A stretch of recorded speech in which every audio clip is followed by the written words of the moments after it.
இந்த பாடம் பாருங்கள். ஹோம்லெஸ் மேன் அப்படின்னா வீடே இல்லை, வீடு இல்லாத ஒரு மனிதன். அவன் பேர் என்ன? சீசர்.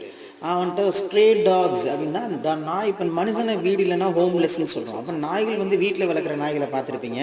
ரோட்டில் அலையிற நாய்களுக்கு பேர் ஸ்ட்ரே டாக்ஸ்னு பேர். இந்த சீசர் எங்கே இருக்கான்னு சொன்னால் சவுத் பிரேசில்ங்கிற ஒரு கண்ட்ரியில் ரியோடெசல் அப்படிங்கிற ஒரு ஊரில் இருக்கிறான். இவன் என்ன பண்ணுவான், இந்த நாய்களுக்கு அடிக்கடி ஃபுட்டு வந்து கொடுக்கணும். இந்த தன்கிட்ட கிடைக்கிற ஃபுட்ஸை அந்த நாய்களோட ஷேர் பண்ணிக்குவான். சில சமயத்தில் அந்த நாய்களுக்கு மட்டுமே கொடுத்துட்டு அதை சாப்பிட்றத பார்ப்பான். அதான் சாக்ரிஃபைஸ் பண்ணுறான்னு அர்த்தம். ஒரு நாள் அவன் ஹெல்த் கண்டிஷன் சரியில்லைன்னு சொல்லி ட்ரீட்மெண்ட்டுக்காண்டி ஹாஸ்பிட்டலுக்கு போகிறான். அங்கே எமர்ஜென்சி வார்டில் வெயிட் பண்ணிக்கிட்டு இருக்கான். நார்மலாகவே அவன் வந்து ஹாஸ்பிட்டல் போக மாட்டான், டவுனில் உள்ள ஹெல்த் ஃபெசிலிட்டி சென்டருக்கு தான் போவான். இப்போ ஹாஸ்பிட்டல் வந்திருக்கான். அங்கே வந்து ஒரு நர்ஸ் இருக்கிறாங்க, கிறிஸ் மேம்ப்ரிம் அப்படின்னு சொல்லிட்டு. அவங்கள்ட்ட வந்து ட்ரீட்மெண்ட்டுக்காண்டி வந்திருக்கிறான். அப்படி வந்திருக்கும் போது வாசலில் நாய்கள் நம்ம சாப்பாடு கொடுத்துட்டு இருந்தாலும் அந்த நாய்கள்லாம் வந்து வெயிட் பண்ணிட்டு இருக்குது. அதை பார்த்தோன்னே அவங்களுக்கு ஆச்சரியமாக இருக்குது. எவ்வளோ லாயலாக இருக்குது டாக்ஸ் எல்லாம். அவன் பின்னாலே வந்து வெயிட் பண்ணிட்டு இருக்கான் அவன் மாஸ்டருக்காண்டின்னு சொல்கிறான். அது டச்சிங் சீன். அவங்க பிடிச்சி போய் அந்த ஃபோட்டோ எடுத்து ஃபேஸ்புக்கில் போஸ்ட் பண்ணிடுறாங்க.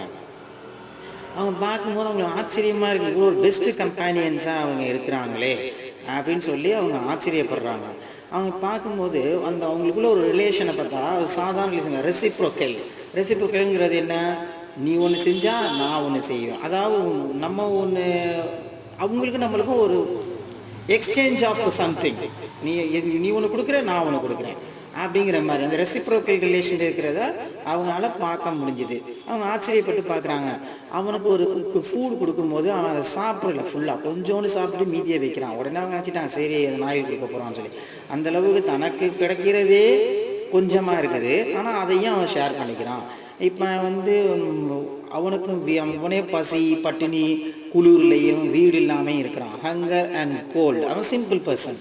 ஆனால் அவனால் கூட என்ன பண்ண முடியுதுன்னா தன்னோட குளிரையோ தன்னோட பசியையோ அதை எதையுமே பொருட்படுத்த முடியலை. பொறுத்தவன் என்ன பண்ணுறான், அந்த நாய்களை வந்து கவனிக்கிறான். அப்போ அந்த நாய்கள் மேலேயும் அவனுக்கு ஒரு மரியாதையும் ஒரு அன்பும் இருக்குது.